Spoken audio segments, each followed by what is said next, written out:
Good morning, everybody.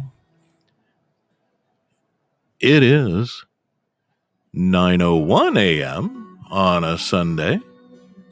And of course, that means it's time for Lisa's Changing Perceptions with your host, of course, Lisa Eflin. And the show is brought to you, we know, by the Bremer Team, Keller Williams, North Shore West. BremerTeam.com, 847-456-6334.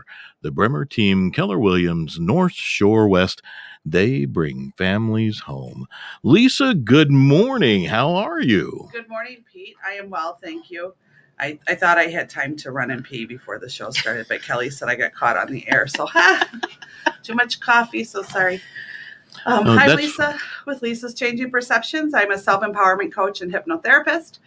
You can reach me at lisaschangingperceptions.com, Lisa's Changing Perceptions at Gmail, Lisa's Changing Perceptions on Facebook, or you can also call or text 262-573-7055.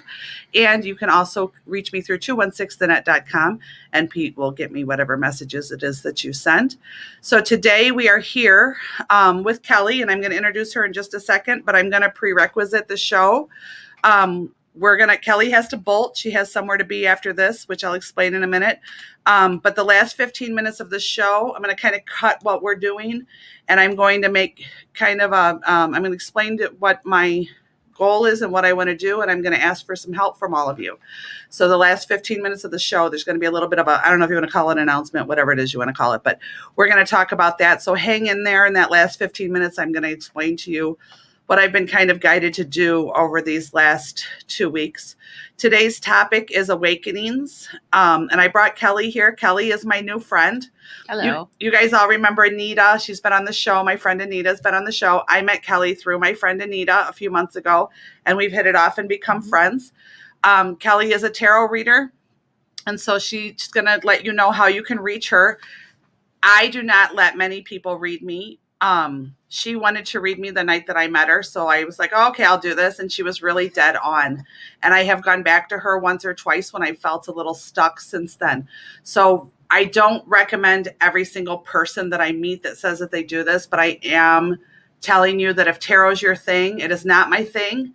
And it's not that I don't believe in it. It's not that I don't like it. It's that it just does not resonate. It's not my thing.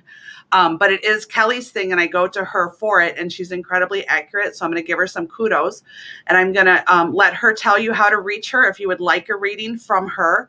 And then we're going to start talking about awakenings. And I forewarn you that we are soul sisters, because she has my sense of humor and my mouth. So good luck to you all hearing our philosophy on awakenings. So Kelley, welcome. Okay. Thank you. Thank you very much for having me today. Oh, she's so professional. Yeah. We do a webcast. So I'm part of a paranormal group also, U.S. Paranormal Research. We do a webcast every other Thursday night.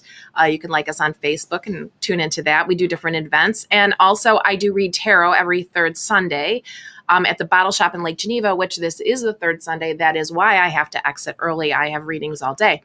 So if you would like to schedule a reading with me, you can contact the Bottle Shop in Lake Geneva, which is www.bottleshoplakegeneva.com. Too many W's. Also, my email is namastemoon5@gmail.com, and you can email me to have a private reading. Do they spell out number 5, or is it just namaste? It is the 5, the numeral. It is. So they don't spell out the number. So it's Namaste. New Moon 5 at Gmail, correct? Namaste Moon. Namaste Moon 5 at Gmail. So not number 5, just 5. Okay. Yes, the numeral. Just want to make sure that they get the right email address. You have to have a numeral when you're doing emails. Don't you know it's security? My point is I didn't want anybody to spell out the word number and then put a 5. Yeah, right. So I want to make sure you get your emails, woman. I'm trying to help here. You are helping. Do you care where they're located, and are you able to do it by phone or I can do FaceTime? I can do it by FaceTime. I do find that most people are more receptive when they are the one who is touching the cards. So one of the things that I believe in with tarot is I don't claim to be a medium or psychic. Let's just get that off the table. I actually have you shuffle the cards yourself. I have you sage the cards yourself. I ask you to come in with your angels, spirit guides, whatever it is that you believe in. And you will shuffle the cards and I will tell you how to lay them out and you lay them out. And before I even start, I do go by your birthday. I find out your major arcanas and your minor arcanas. So as we do the reading and we flip the cards, I can tell exactly where you are on your soul's journey. The major and the minors that are associated with your birthday will kind of tell you a little bit what you're good at or what some of these lessons that you're maybe struggling with right now where you're blocked at. I only deal with the positive. It is only for soul's growth. And there are a few players in your life. I have had deceased loved ones come through. That is not my thing, but it has come through with people's readings. Okay. Just so you know. Now, you've done mine over the phone. You saw me in person the first time, but then we've done 2 over the phone. So it is possible because Absolutely. what you may not realize is we actually have listeners all over the world. Okay. So there may be people. And my turkey friend, if you hear this, please email me. We have people all over the world. So there may be somebody in another part of the world that wants to see you that I doubt is going to fly in for it. Well, yes. So would you be willing then to contact them via another energy connection? As long as you've okayed it, my guides can connect to your guides. However it works, I'm not pretending to know, but this is kind of my theory. Okay. And as long as that is an open channel and you're okay, and we're all good with that, and we do it. And it'll either resonate or not resonate. If it does not, I do not force that to be like, no, I'm right. It doesn't work that way for me. I'm not like that. I don't like people doing that to me. I don't do that to other people. Okay. So they're in currently Brazil, Greenland, and Canada. Those folks listening this morning, as well as Japan, France, and Sweden. Oh. You heard just how you can or cannot reach Kelley. There you go. So you could get them from all over the place. That's amazing. Don't give in addition to the USA here. Don't give Spirit a leash. Don't be so bossy. For the last 2 weeks, and we're going to talk about this awakening. So the last 2 weeks, Spirit has basically more than once, literally out loud, told me to get over myself. So that Kelley and I have been talking about this, and that is literally a quote. So for those of you, that's why we decided to do this awakening show, because for those of you who think that when Spirit communicates, it's this light that comes down and you hear the harps and the Spirit speaks to you kindly, not always. Literally, the words I've heard more than once in the last 2 weeks were get over yourself.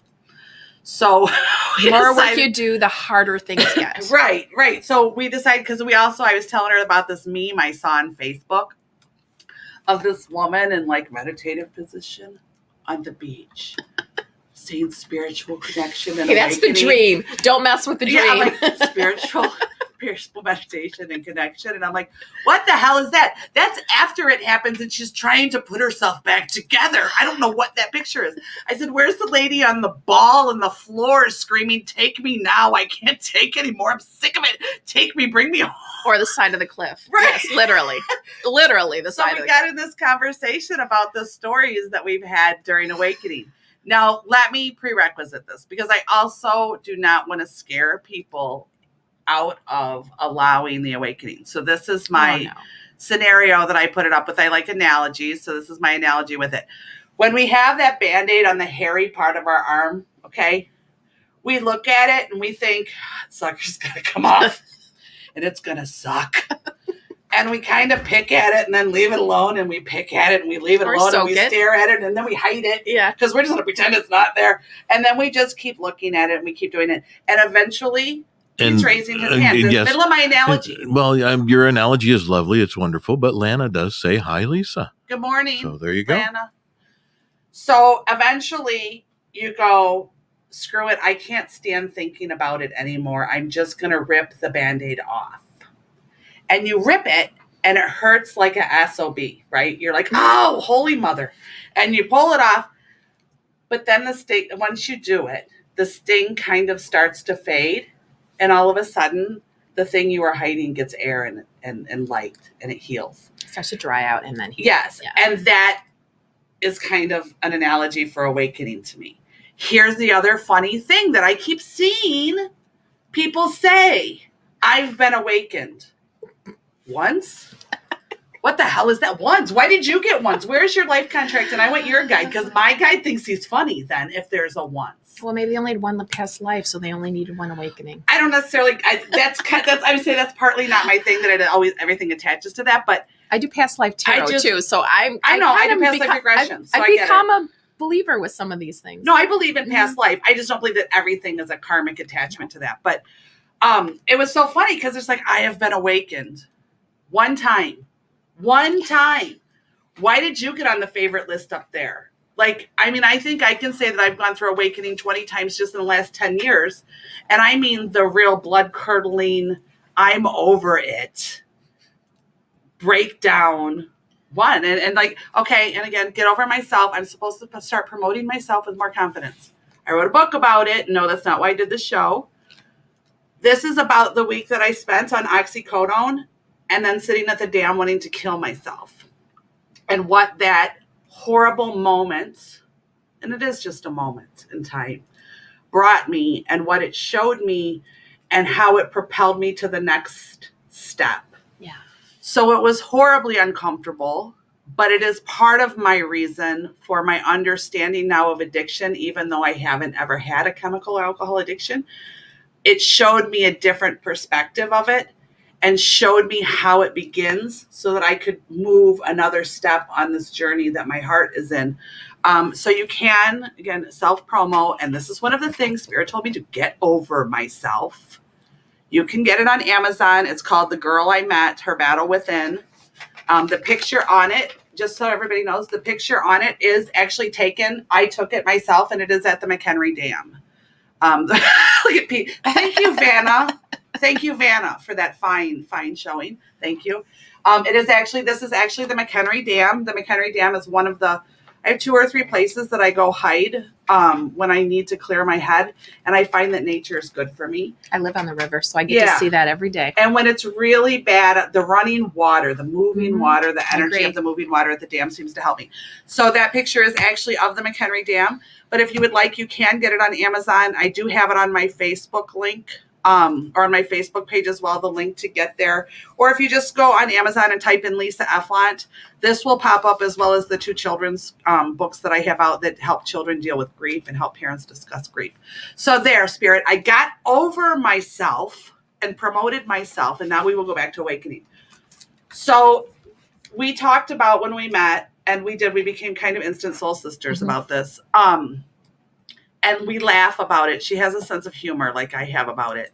And so if you choose, and I'll never force you to say anything on the air you're not comfortable with, I would like you to tell them about your moment in the church. Because as far as awakening goes, and then what happened afterwards, obviously, as far as awakening goes, that's so real. And as soon as you told me that story, like I felt it right here. Because that is the real truth of it. At least for me too. So it made me know I wasn't as crazy as sometimes I wonder I am. And people need to hear that's a genuine human experience and to stop being afraid to admit it. So please share if you choose to that story. I will. Can I just shout out to Anita, our mutual friend that she's traveling. She's going on vacation. But we have to diss her that she's on vacation and we're not. I'm not going to diss her. She needs it. So, okay. Before you get going here, Shayna, a regular listener, does say, embrace the suck. Good morning. Embrace the suck. You are my girl. You are my girl. We need that on a t-shirt. Yeah. Embrace the suck. Although, you know what? People might really misconstrue that and we might get offered money for something different. No, okay. Yeah, we're not going to go goes back to your Shayna, come up with a little different terminology that will not get us arrested. Yes.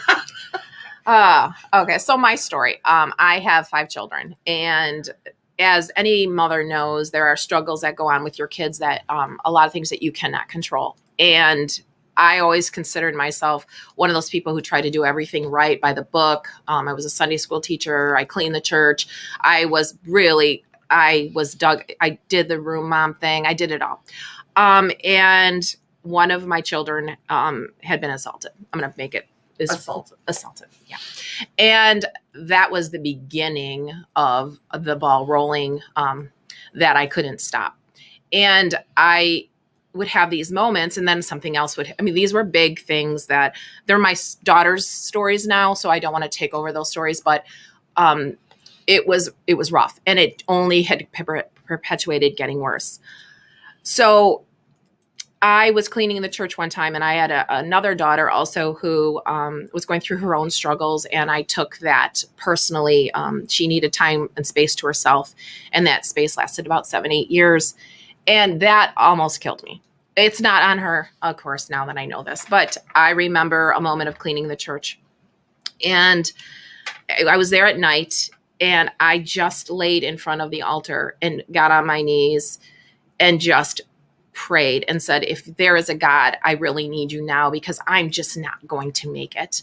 I had struggled talking to my pastor, and he could only help me as much as he could help me. And it wasn't enough. And I would literally be wishing for an angel to show up. Please show me. I really literally expected an angel, flash of light, an orb of light, something. Right, what we're told. The big beam and and the harps begin to play. Right. It didn't happen for me, let me tell you. So then I got to a point where I was drinking too much also. Well, but wait a minute, if you don't mind me interrupting. No, go for it. At the pulpit, what did you tell God? You would rather? I would rather die. Oh, yes, absolutely. So this leads me to my next point. So that thus I wanted to die. So I drank a whole bottle of wine and took some Xanax, and with the intent to kind of end it or just go to sleep and wake up, and it just would be over one way or the other. It would just go away because God would have shown up and erased it. All right. But my spirit guides weren't going to let me get out that easy. So I ended up sick and on the floor for 3 days with the room spinning, completely ill to everything. So after I shuffled myself off, and I tried everything that I had been taught on how to pray it away and all that stuff. And I'm not against praying. This is not my point with this whole story. And I had then I lost my dad, and I lost my sister unexpectedly. And after losing my sister unexpectedly on Mother's Day, I literally hit bottom yet again plus with the other things I was struggling with. And my kids have been into drugs. I've had it all. You really can't shock me, to tell you the truth. Everything I thought would never happen with my kids has happened, and that's all good. I'm all good with it now. But anyway, so I joined a yoga place, Peace Tree Yoga in Burlington, Wisconsin. And through them, it led me in her wonderful guidance. She's amazing. Shout out to Donna. I went on a Sedona trip. And I didn't want to go because I had a lot of fear and shame, and I wasn't able to travel. So I tried every obstacle to put in my way that I wasn't going to be able to go. And every obstacle I put up, Spirit knocked it down. My husband fully supported me, which I didn't expect. I went, and I somehow got up these mountains, but during the side of the mountain, I was losing my stuff, like crying. I mean, dogs were going past me, pregnant women, and I could not move. And people don't understand what crying means. We're talking ugly cry. Yeah, we're talking snot hanging, makeup running. Oh, completely shameful. Can't breathe. Yeah, right. I got a backpack. I'm shoved up against the side. I'm just wanting to die. Just like, let me die. Let me roll. I'm being real dramatic with myself. Total self-pity party, like bad. And I have this one supportive friend that I just met on that trip. And she's like, I will sit here as long as you want. We have a beautiful view. And I thought, wow, I've never really had anybody said that, like, it's okay if you lose. I'll sit in your darkness with you. Right. I will sit in your darkness with you, and we will just enjoy that we're here.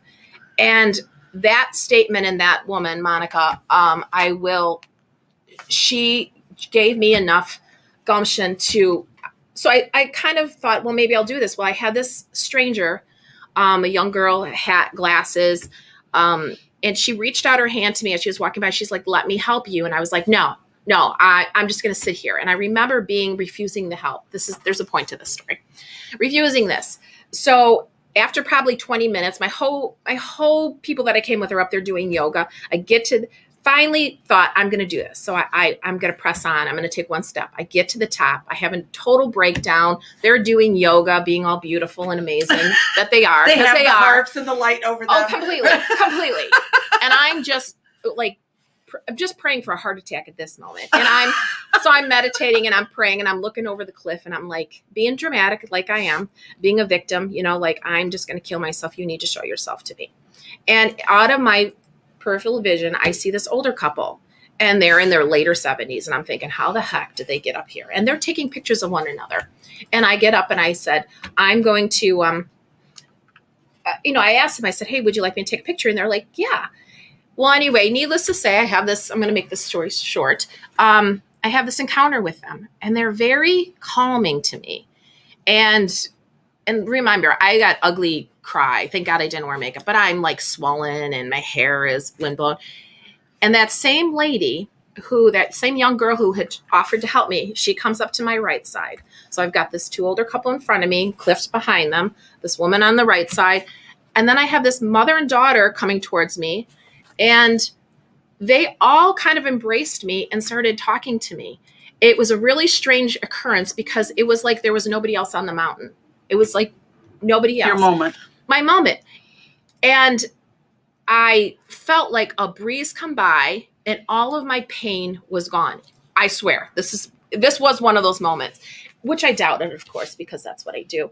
And I ended my conversation with them. I went back to my group, and none of my group saw those people. None of them had seen them. So it made me question. And then after the next day, we were doing meditation, and we were watching the sun come up on this mountain by our chalet.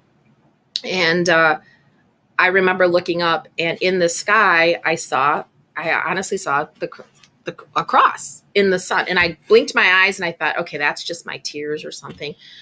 Later, when I got home, my friend had taken a picture at the exact time, not knowing what I saw. And I have an arrow above my head. It looks like an angel. But it wasn't just that moment. It was that I saw, what I noticed when I was there was I was the one holding myself back. It wasn't, I had blamed all of these people, including my own children.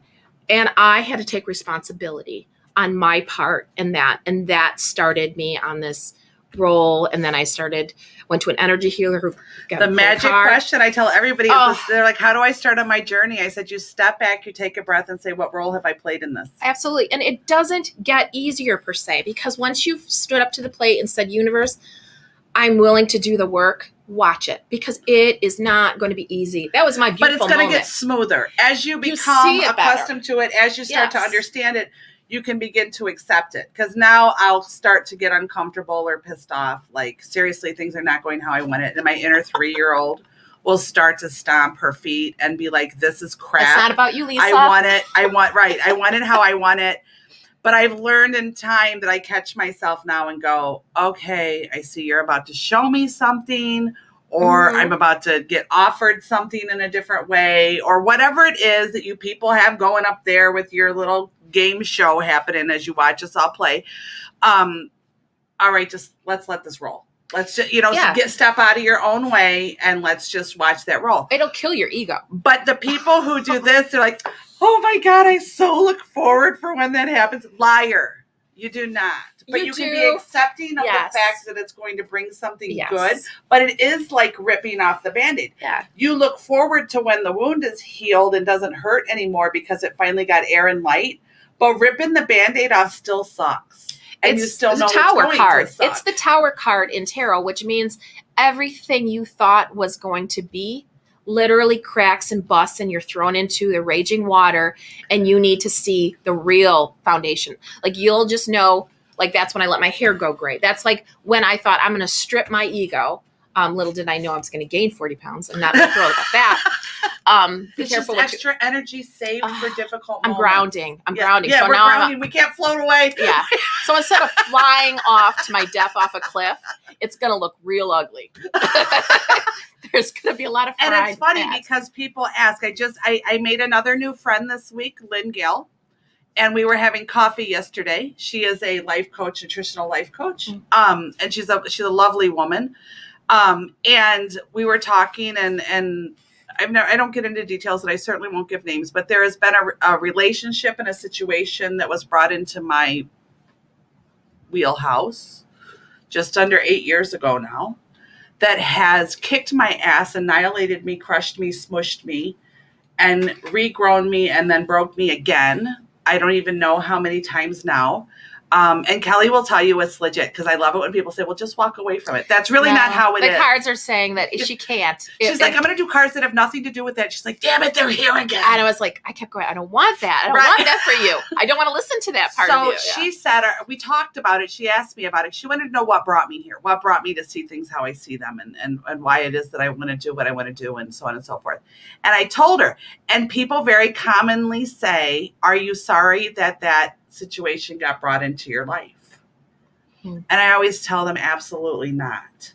Do I like how it has transpired so far? No. But you're real about it. But every time every time my heart has been broken, and I don't even mean broken, I mean the time shattering, hence this week, every time my heart has been shattered, it grew back bigger and had more to offer. So, and I know how cliche that sounds, but it's really genuine that you get, when you clear out your ugly, when you clear out your truth. It's not fun. Right. Oh, it's not. It leaves space for different, for new. And it does sound cliche. My struggle is that this whole all respect, love and light thing that says, if you say unicorns will come. And giving people this disillusionment of how it really is. So I love meeting people like Kelley that go, Lisa, you're not insane. It really does happen in my world. I've been taught all that. Manifest, meditate.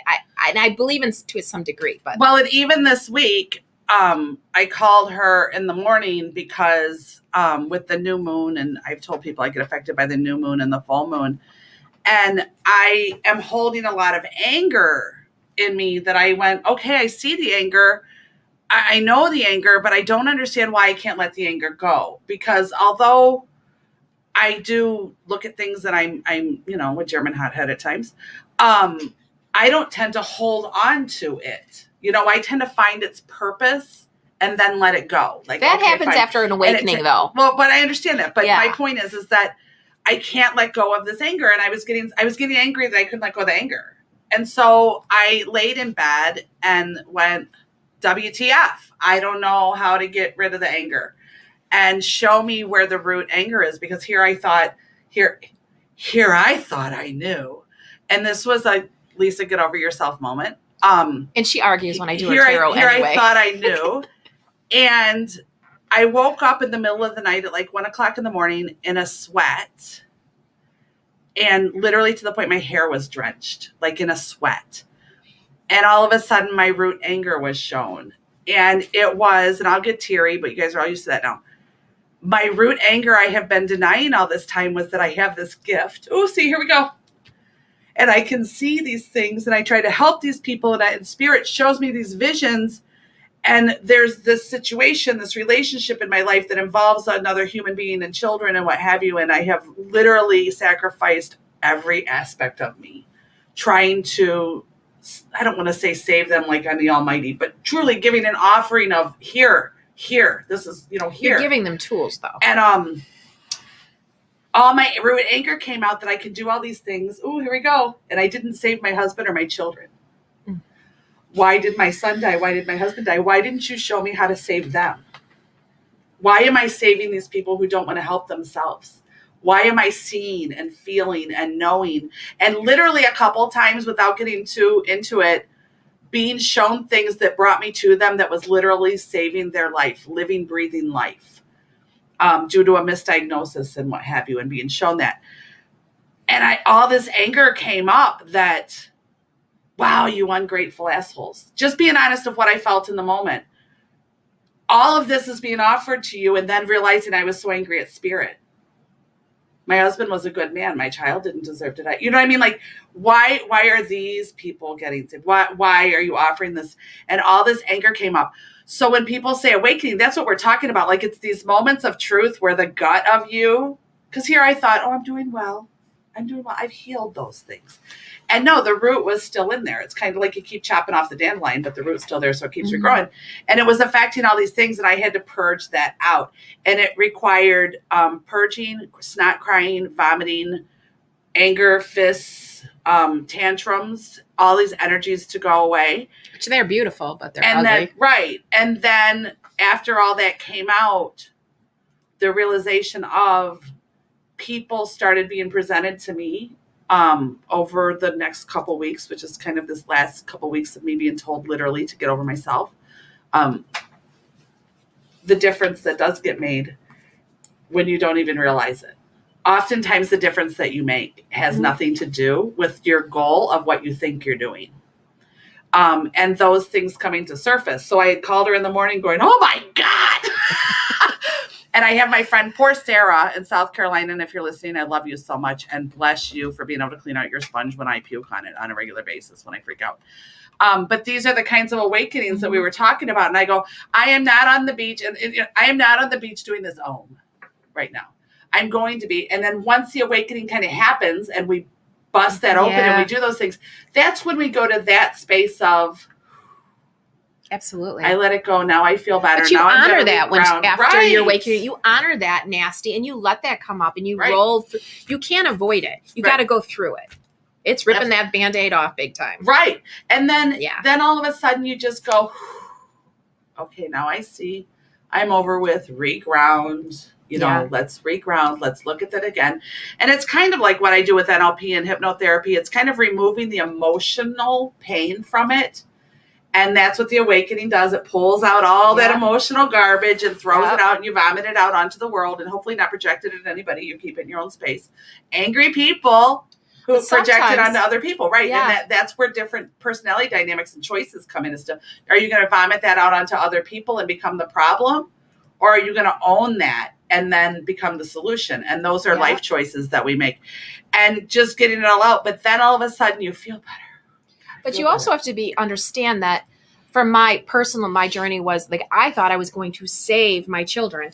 And I had an older woman who said to me, you can't save your children. She's like, you're not going to save them. Like I had this savior complex that I was going to, even if it killed me, which I was destined, I was going to kill myself and they'd be so sad and they'd be so, it's all, and I thought that is horrible that I really felt that. Like that is horrible now. Right. But taking me responsibility for my ego that I was not the one who was going to save my kids. Spirit is kind and loving, but it is also, it's a butt kicker. Well, and for me, the truth is, because I felt the same way, which is why I literally sacrificed everything in my life for these people that I loved. And I literally sacrificed it all, the same thing. I'm going to save them. I can't let these things happen. And plus you're like, this is what I do. Right. This is me.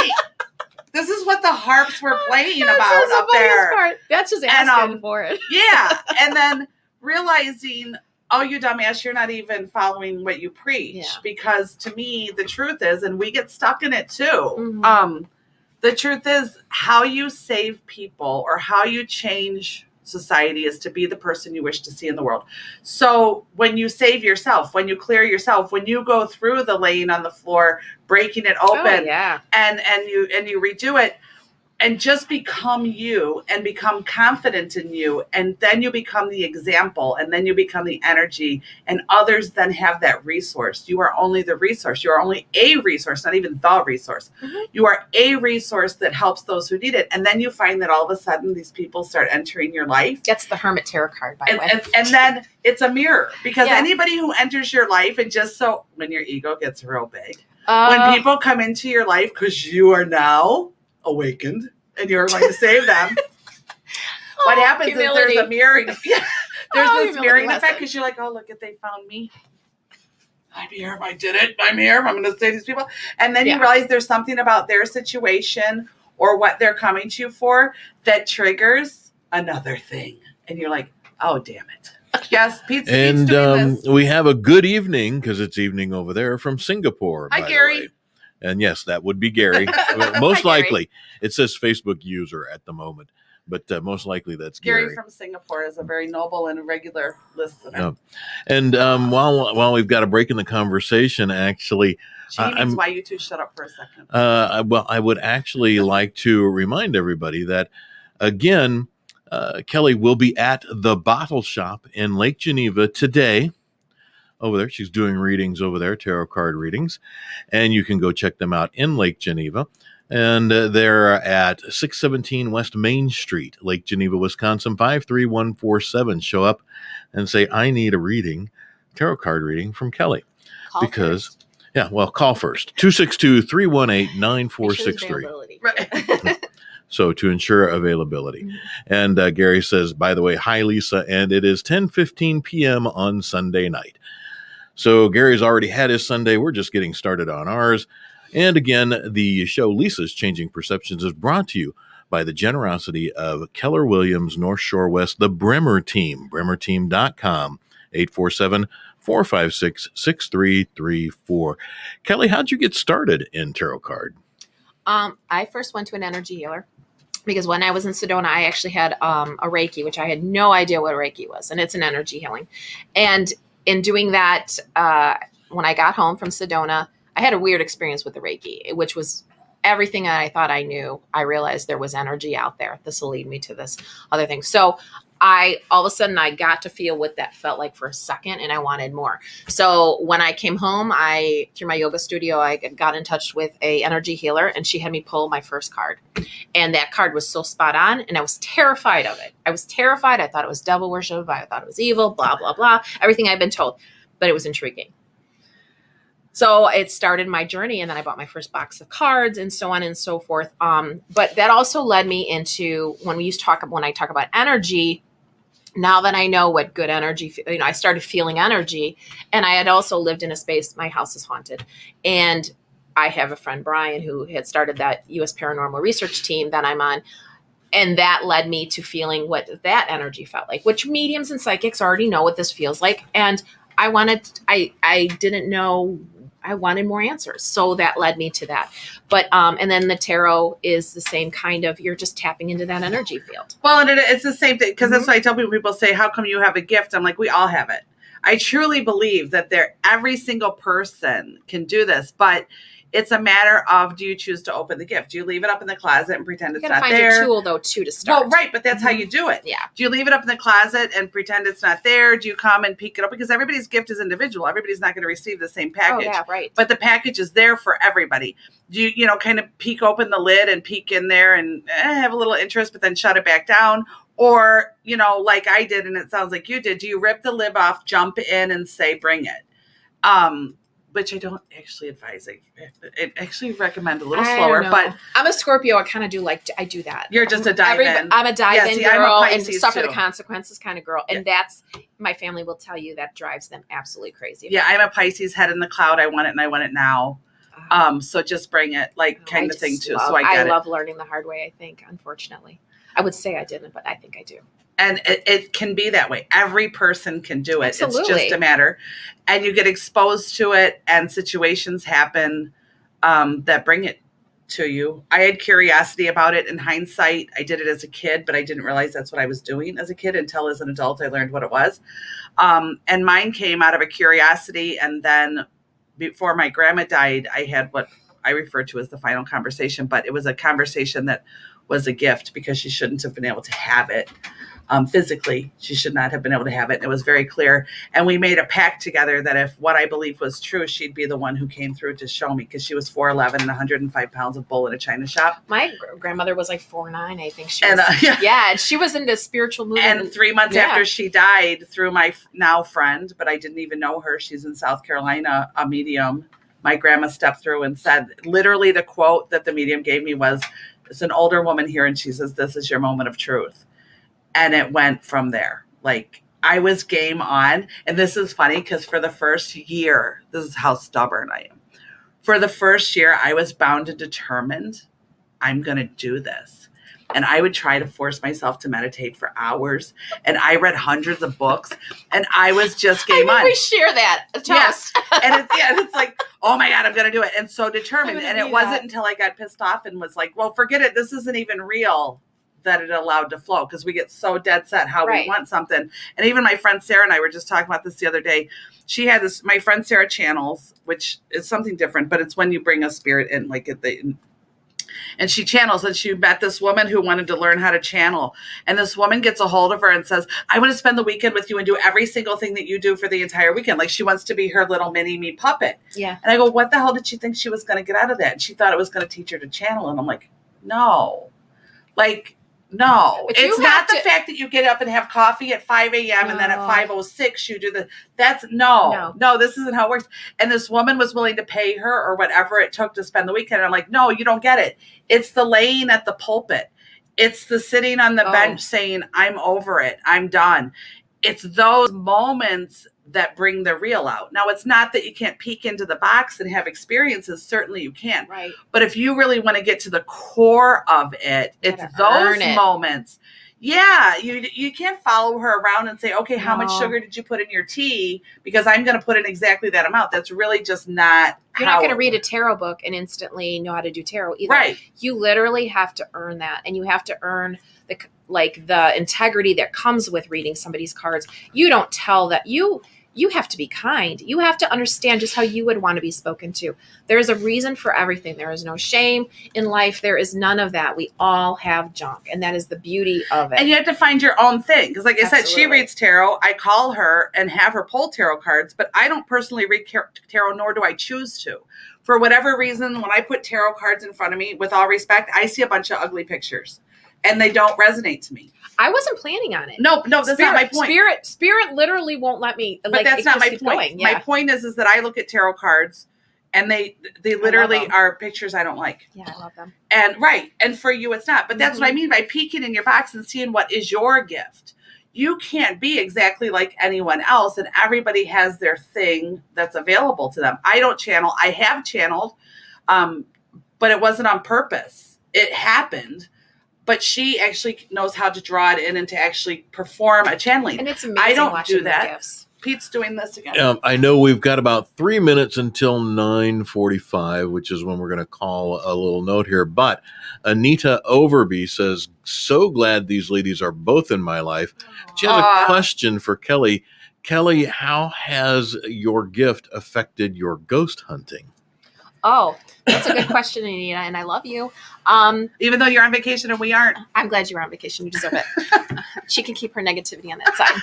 Anyway, how it has affected me a lot. It actually, one time I did tarot, one of my head team members had said, why don't you do tarot when we were doing a ghost investigation? And I had only done this one time, and I had a very weird experience. I literally had a spirit standing smack dab next to me to a point where it was undeniable, the energy standing next to me. I had other team members come in. I was like, what is that?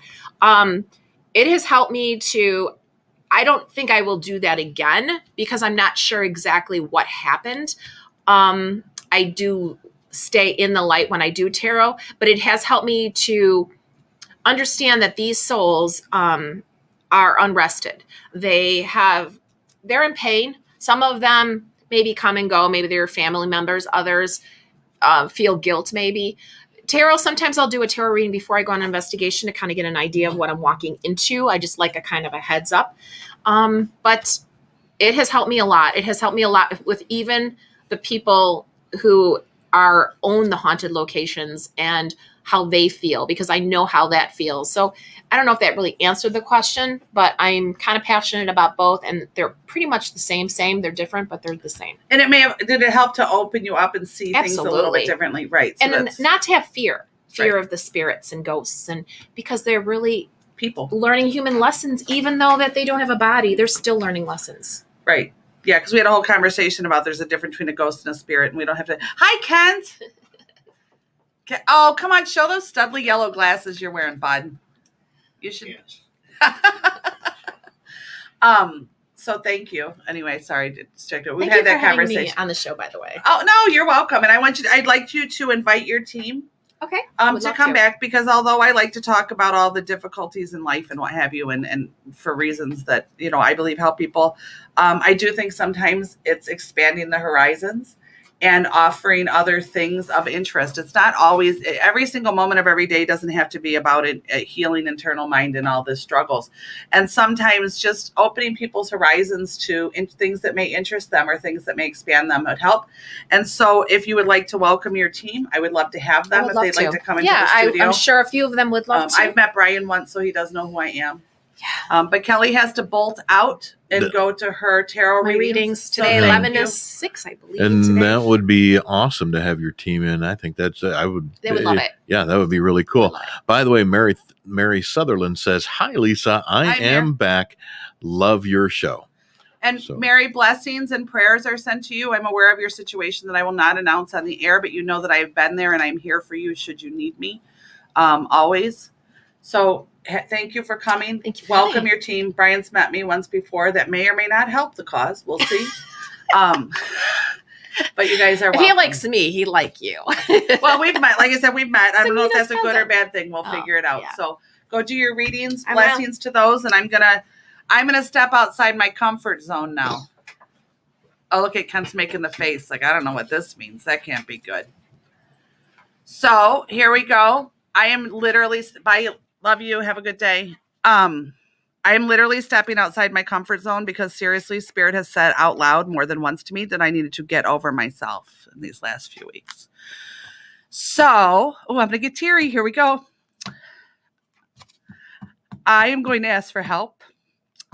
I have been screaming to Spirit that I keep getting presented with situations where I love what I do. I don't mean to say that I don't love what I do. And I love my clients. And as you all know, I am working in a school, which I do not intend to return to next fall. Politics and policies and what have you have caused a real struggle and a real problem. And for those of you who don't know what I do in the school, I am the in-school suspension supervisor. And I happen to adore these children who come in struggling. And I love the goal of changing their perspective on things. And I have been quoted and they've told me I need to learn to be proud as unprecedented results.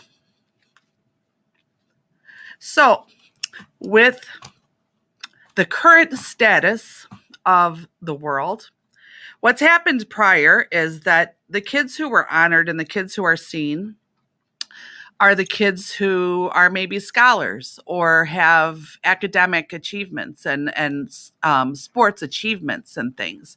And these kids were still getting lost in the shuffle. Do they all make good choices? Absolutely not. But I'm also going to promise you that your scholars and your sports kids make poor choices as well. It's just not as magnified or not as seen. And these kids are being seen as hopeless, and they're getting kind of lost in the shuffle. And now with this whole worldwide thing and how schools have changed and finances and fundings and things have changed, they are getting farther and farther through the cracks. And not only the kids, because I don't mean this to be just teenagers, people are falling farther and farther through the cracks. People who are struggling, people who are in shelters, people who have a whole mirage in recovery centers and whatever it is, are struggling. And my argument with Spirit has been the people who need me cannot afford me. So what do I do? So I said, they suggested that I do my public speaking to groups of people who need me.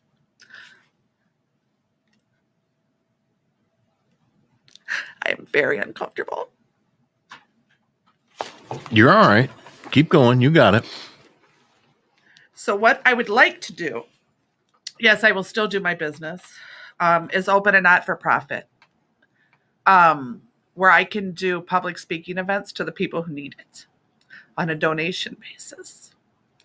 They don't have to have $100.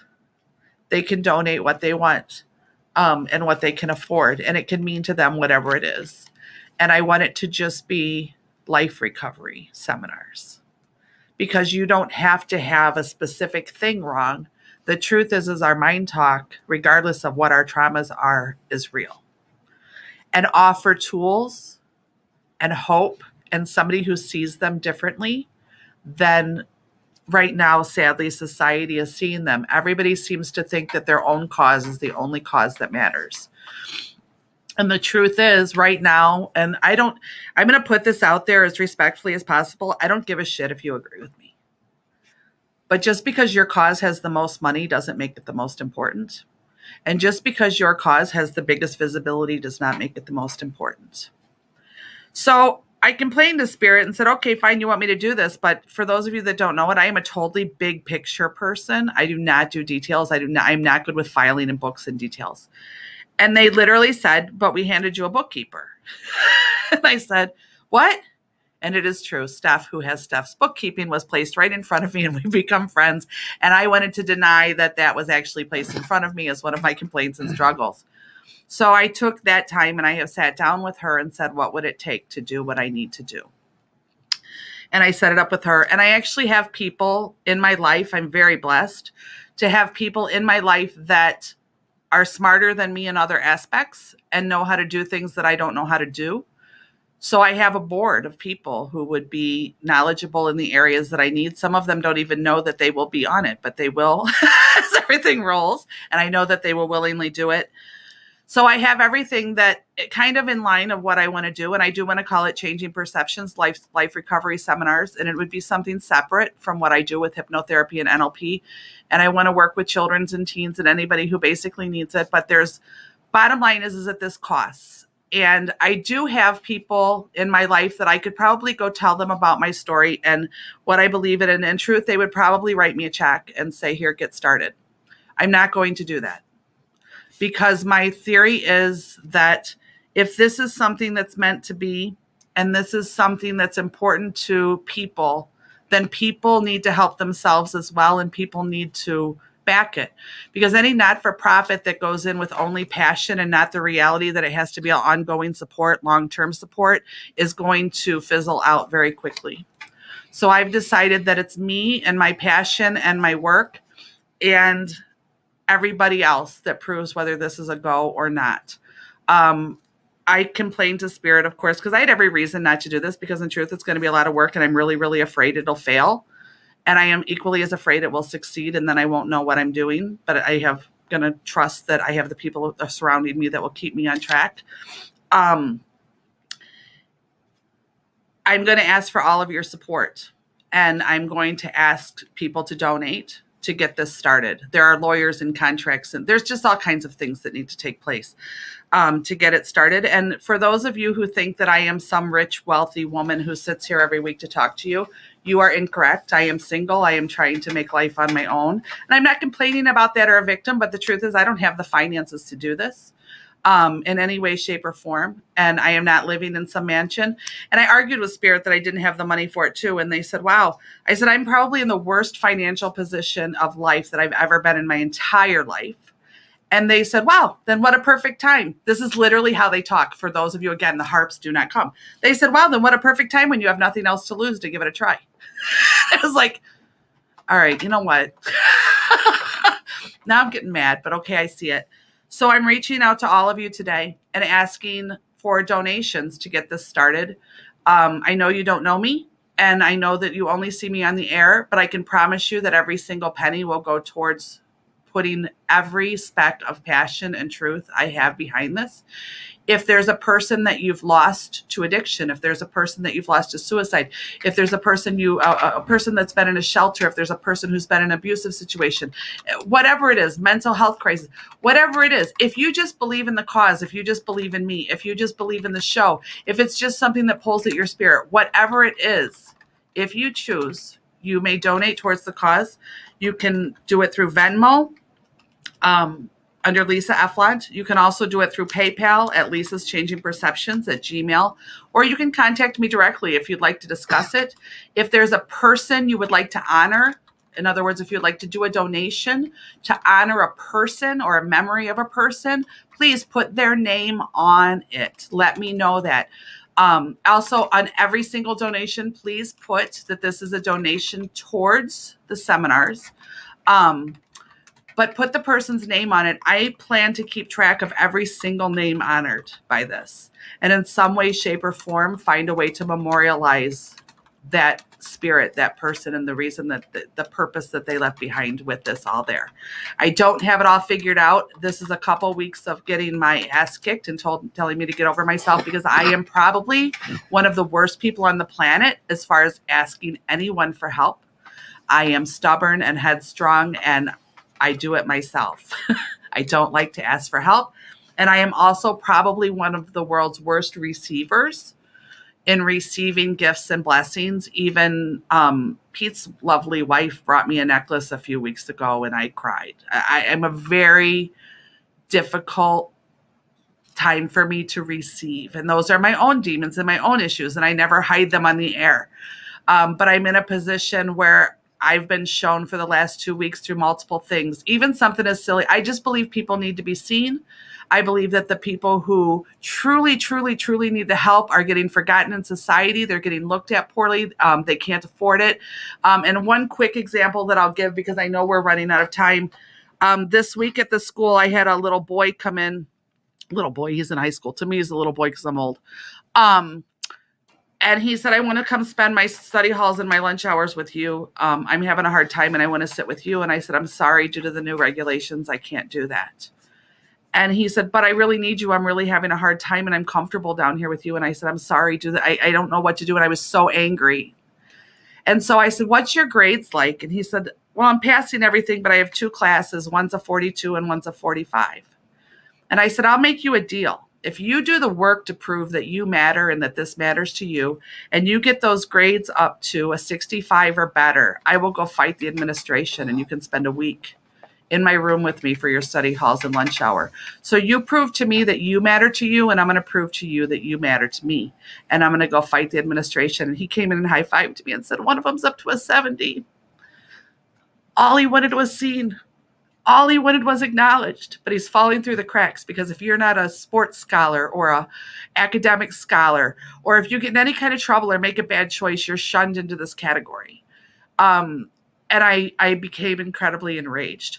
So since Pete has not told me of the email of the multimillionaire that has seen me on the air and said, oh my God, my prayers are answered. I have been looking for the short, fat girl with the big mouth and the attitude problem, and she is my dream come true. Since that millionaire has not emailed Pete, or Pete has forgotten to forward that to me, I am on my own to do this. And I am asking all of you to help. Or if you know someone who can help or who would help or it might touch, whatever it is, the reason, and please note the reasons as you give this, as you decide to do this, if you're drawn to do this. Please note the reasons that you're doing it, what you're honoring by doing it, because I want to honor that as well in some way, shape, or form to make sure every single person is a true energetic part of all of this. This is not a me thing. I can't change what's going on in the government and I can't change what's going on in society, but I can change what's in my wheelhouse. And this has been presented in my wheelhouse very, very strong, to the point now that it's beating on the door, screaming to get in, and I can no longer deny it. So I am asking all of you, whatever it is, whatever you feel, whatever you're guided towards. And for those of you who say I'm not going to because someone else will, please look at society and know that that's exactly what's wrong. All of society is saying I don't have to, someone else will. It's time that we own it and we become the people that we want to see in the world. And if we can't do it ourselves, we at least support that it gets done. So that's the best I have. That's just the honest to God's truth I put out to you today. And if any of you knew how uncomfortable it is for me to do it, you would know that it was a big conquest for me to even ask. So Pete's waving that I have 1 minute left. So at this point, I'm just going to say thank you. I hope what I said made sense. I hope you understand what it is I'm trying to do. I hope that you can feel my truth in it, my passion in it, and help me along the way. So I'm asking for help for one of the very few times in my life that I asked for that.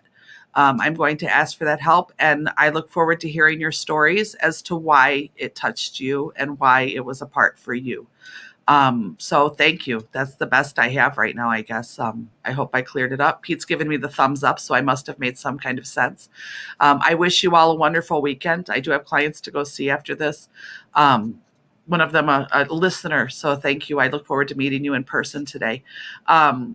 Thank you all for joining. Thank you all for being here. Thank you for listening. Have a great, great weekend, everybody.